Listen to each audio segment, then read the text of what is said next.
Before you dive in, smash that subscribe button for more gripping stories where strength, resilience, and justice collide in ways you never see coming. This one will leave you breathless.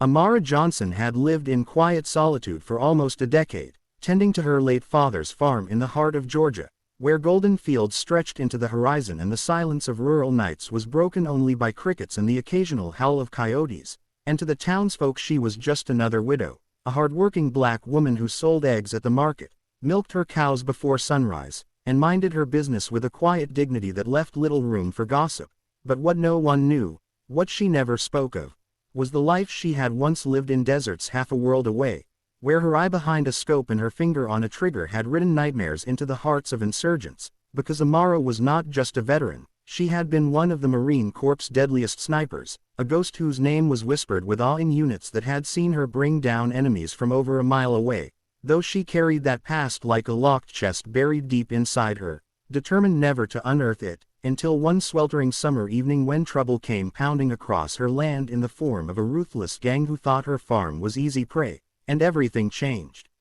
It began with whispers in town, a group of men who had been terrorizing backroads, stealing livestock, stripping tractors for parts, running drugs through abandoned barns, and when they heard of Amara's property, isolated, filled with expensive equipment, and guarded only by some woman, their greed overflowed, so they rolled in after midnight, 5 pickup trucks with their headlights off, engines rumbling low, and men spilling out armed with bats, pistols, and crowbars, convinced they would intimidate her into surrendering everything she owned. But what they didn't realize was that Amara had been watching, preparing, noticing subtle signs for weeks. Fences cut and repaired, footprints where there shouldn't have been, an ATV spotted on her property line, and though she never boasted, her instincts had never dulled, so she had spent nights setting up cameras in the trees, stringing motion sensors along her fields, oiling her old M40 sniper rifle, and practicing breathing in the dark until her trigger pull was as smooth as it had been on the battlefield.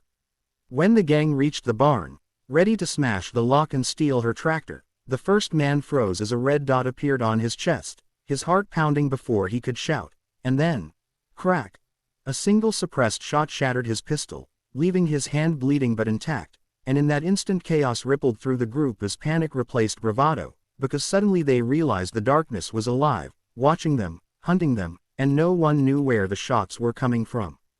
Amara's voice rang out through a loudspeaker she had wired to the trees. "This is my land. You step 1 foot closer, you'll never leave it." Her calm, steady tone was worse than shouting. It carried the certainty of someone who had seen death up close and didn't fear it, and that certainty broke men faster than bullets. The gang leader, a hulking brute named Ray who had been in and out of prison, laughed to cover his fear, barking orders for his crew to spread out, but as they moved, one by one, their weapons were disarmed with surgical precision, a rifle barrel snapped by a perfectly placed round, a machete knocked from a hand as if swatted by fate itself, until they were all cowering behind their trucks, whispering about a ghost sniper. Ray tried to rally them, boasting that she couldn't take them all, but deep down he knew what they were facing wasn't luck, it was skill honed in the fires of war, and when he caught a glimpse of her silhouette on the farmhouse porch, rifle slung over her shoulder, stance unflinching, he saw not a farmer but a warrior carved from steel. He made one last desperate push, sprinting toward the barn with a shotgun, but Amara had already anticipated the move. A flashbang she had rigged exploded at his feet, blinding him, sending him sprawling face first into the dirt, and when he opened his eyes, he found himself hogtied with rope she used for cattle, his gang scattered into the woods, their courage shattered, their loyalty evaporated. By dawn, the sheriff arrived to find Ray bound at the gate, a note pinned to his chest, "Tell them I'm merciful once." Word spread fast. Neighbors who had thought Amara quiet and unassuming now whispered of her past, piecing together the truth from her precision, her discipline, her unwavering calm, and soon the legend of the farm sniper grew, a story of a woman who had traded battlefields for cornfields, yet carried the same fire in her veins, a reminder that peace is not weakness, and that those who prey on the innocent may one day find themselves staring into the crosshairs of someone they should never have underestimated.